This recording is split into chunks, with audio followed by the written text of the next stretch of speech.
धीरज जी, ये बात तो हो गई जो टिपिकल पेशेंट का एटीट्यूड है, लेकिन ओवरऑल अगर इसके मैनेजमेंट की बात की जाए तो हम वेस्टर्न कंट्री से क्या सीख सकते हैं? क्योंकि अभी सेकंड वेव है, थर्ड वेव भी आनी है, फोर्थ वेव भी आनी है, ऐसी कई वेव्स आनी है।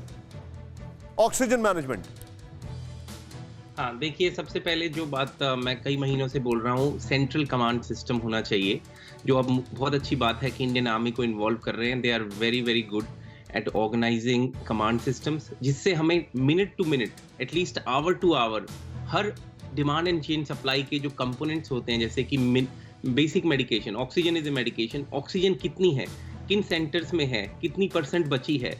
नंबर 2, कितना इन्फ्लक्स ऑफ पेशेंट्स हॉस्पिटल्स में आ रहा है, कितने लोग बीमार हो रहे हैं, कितने लोग आईसीयू पहुंच रहे हैं, कितनों की मोर्टेलिटी हो रही है, कितने आईसीयू से डाउनग्रेड हो रहे हैं। जब तक हमारे पास डाटा नहीं है, we are flying blind. Testing के नंबर्स बहुत कम है, उसको बहुत तेजी से बढ़ाया जाएगा। ये सब चीजें कनेक्टेड हैं, आपको समझना पड़ेगा। अगर आज हमारे पास 100 पेशेंट्स बीमार हो रहे हैं और कल भी 100 हो रहे हैं, तो R0 हमारा 1 होता है, जो हम स्टैटिस्टिक्स में यूज करते हैं। जैसे ही R0 1 से ऊपर जाता है, ये सर R0 क्या होता है? मैं आपको समझाता हूँ। देखिए, स्टैटिस्टिक और मेडिकल पब्लिक हेल्थ की साइंस जो मैं भी पढ़ता हूँ और पढ़ाता भी हूँ, उसके अंदर कई कैटेगरीज होते हैं जिससे हम पता करते हैं कि एक एपिडेमिक कितनी तेजी से भाग रहा है। इसमें 2 वर्ड्स आपको समझना पड़ेगा, इंसिडेंस ऑफ डिजीज और प्रेवलेंस। इंसिडेंस मतलब रोज कितने लोग बीमार हो रहे हैं, और प्रेवलेंस मतलब कितने लोगों में बीमारी है। अगर आज 1 लाख लोग बीमार हैं और हर दिन 10,000 लोग बढ़ रहे हैं, और वो बीमारी 15 दिन रहती है, तो पूरे सिस्टम के ऊपर वो एडिशनल एड ऑन होती चीजें जा रही हैं। और R0 का मतलब हुआ लेमैन लैंग्वेज में, अगर आज 100 लोग बीमार हैं तो 100 लोगों से कल 100 लोग बीमार हुए तो R0 हुआ 1।